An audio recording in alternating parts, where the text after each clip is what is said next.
भोगनीपुर गांव में विनय और रामा अपनी बेटी पारुल के साथ रहते थे। विनय मजदूरी का काम करता था, जबकि रामा लोगों के घरों में साफ सफाई और खाना बनाने का काम करती थी। बड़ी मिन्नतों के बाद उनको औलाद का सुख प्राप्त हुआ था, लेकिन अपनी गरीबी की मजबूरी और बेटी के सपने पूरे करने के लिए वो दोनों काम करते, जिस वजह से पारुल को घर में अकेले रहना पड़ता था। पारुल सारा दिन मिट्टी में खेलती रहती। जिस वजह से एक दिन उसको बुखार आ गया। रामा जैसे काम पर जाने से पहले पारुल को गले लगाने के लिए आगे बढ़ती है, तो वो देखती है कि वह काफी गर्म है। रामा उसके माथे पर हाथ लगाती है, तो उसका माथा काफी गर्म होता है। हे भगवान, कितना तेज बुखार है! मेरी गुड़िया को मैं काम पर कैसे जाऊं? और आज मालकिन के घर पर मेहमान आ रहे हैं। अगर नहीं गई तो वह बहुत गुस्सा होगी। फिर भी एक बार फोन करके छुट्टी मांग कर देखती हूँ। फिर वो अपनी मालकिन को फोन लगाती है। हेलो मालकिन, मैं रामा बोल रही हूँ।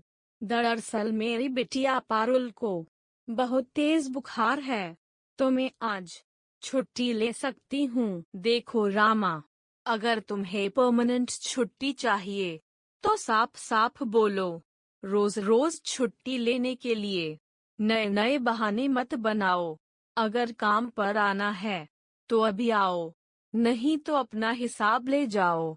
तुम जैसी काम वाली और भी बहुत मिल जाएंगी। नहीं नहीं मालकिन, मैं अभी आती हूँ, आप मुझे काम से मत निकालो। रामा पारुल का पेट पालने की खातिर उसे दवाई देकर बुखार में तपती छोड़कर काम पर चली जाती है।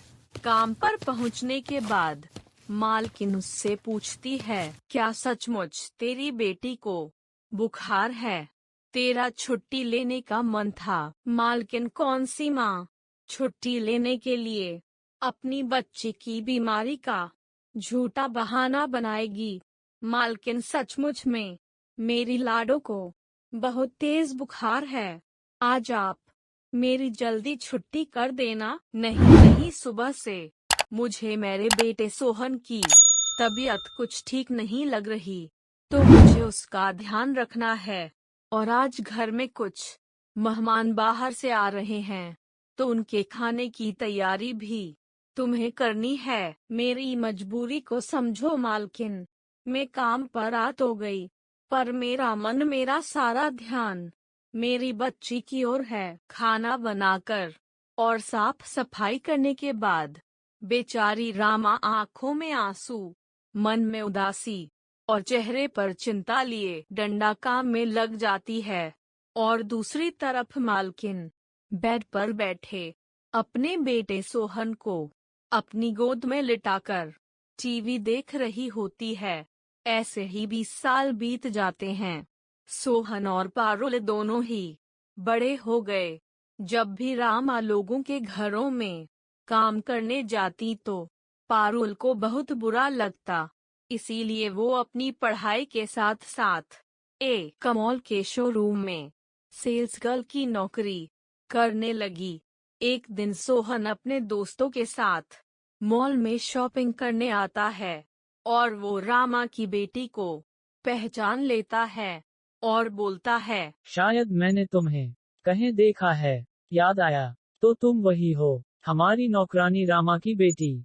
जी वो सर, वो वैसे मेरी माँ है। वह बहुत मिन्नते से सारा काम बड़ी लगन और मेहनत से करती है। कपड़े बेचने का काम करती हो, चलो बढ़िया है। वैसे भी कामवाली के बच्चे इससे ज्यादा कर भी क्या सकते हैं। अगर तुम्हें कोई काम हो तो बस बता देना। वैसे भी तुम्हारी माँ बूढ़ी होने के बाद हम तुम्हें काम पर रख लेंगे। सोहन अपने सभी दोस्तों के सामने उसका खूब मजाक उड़ाता है, लेकिन पारुल खामोश रहती है और इसके बाद वह वहाँ से चला जाता है।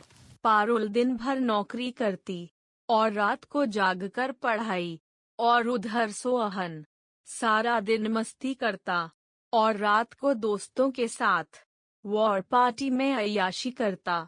एक दिन रामा सीमा के घर काम कर रही होती है कि तभी सीमा महरा सोहन को कहती है, सोहन यह सब क्या है?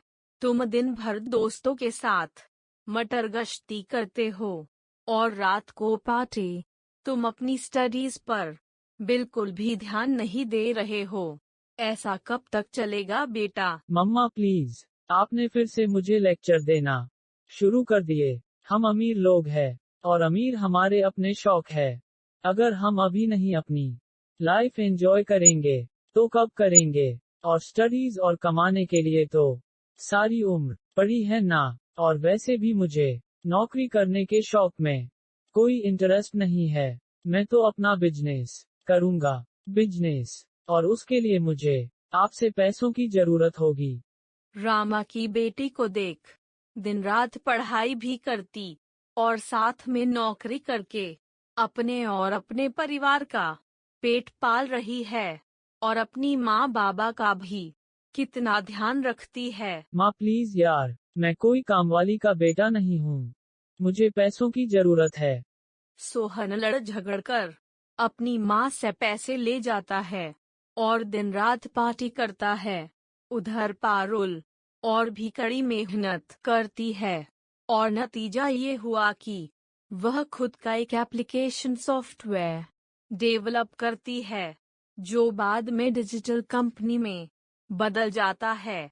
पारुल ने लोन लेकर खुद की डिजिटल कंपनी स्टार्ट कर दी और 2 साल के अंदर सारा लोन चुकता करने के बाद अपना एक बड़ा सा बंगला व कार और घर में काम करने के लिए नौकर रख लिए। डंडा अब तो रामा और उसके बाबा बस सारा दिन ऐसो आराम से रहते हैं और वहीं दूसरी तरफ सोहन अपने बिजनेस में खूब पैसे लगाता है, लेकिन काम पर बिल्कुल भी ध्यान न देकर पार्टी में बिजी रहता है, जिसका नतीजा ये होता है कि उसकी कंपनी घाटे में जाने लगती है और उसको बचाने के लिए वो अपनी माँ से और पैसे मांगता है। माँ मुझे और पैसों की जरूरत है। मैं तुझे पहले ही 7 लाख रुपए दे चुकी हूँ। जानता हूँ, लेकिन कंपनी लॉस में जा रही है और उसे पटरी पर लाने के लिए हमें और पैसा लगाना होगा। लेकिन मेरे पास पैसे नहीं है। तो मैं पैसे लेने के लिए मैं घर के बेस पर बैंक से लोन ले लेता हूँ। सीमा भी सोहन की बातों में आ जाती है और अपने घर को गिरवी रख देती है और बैंक से मिले पैसे सोहन को दे देती हैं। सीमा को पता चलता है कि सोहन सारा पैसा सट्टे में लगा रहा होता है और वो सारा पैसा हार जाता है। एक दिन रामा अपनी बेटी के साथ मालकिन के घर आती है। तभी सीमा और सोहन आपस में बात कर रहे होते हैं। मेरी तो कुछ समझ में नहीं आ रहा। अब मैं अपने घर को कैसे बचा पाऊंगा? बैंक का लोन कैसे भर पाऊंगा? मेरे पास तो कोई नौकरी भी नहीं है। रामा और पारुल उनकी सारी बातें सुन लेती है। रामा सीमा से कहती है, मालकिन ये लीजिए मिठाई। मेरी बेटी की मेहनत की वजह से इसने तो मेरे दिन ही बदल दिए। भगवान किसी को घमंड न दे, क्योंकि सबके दिन एक जैसे नहीं रहते हैं। सोहन, ये है मेरा विजिटिंग कार्ड। सुबह मेरे ऑफिस आकर मुझसे मिलना। मैं कोई नौकरी जरूर दे दूंगी जिससे तुम अपने घर को बचा पाओगे। Thank you so much Parul.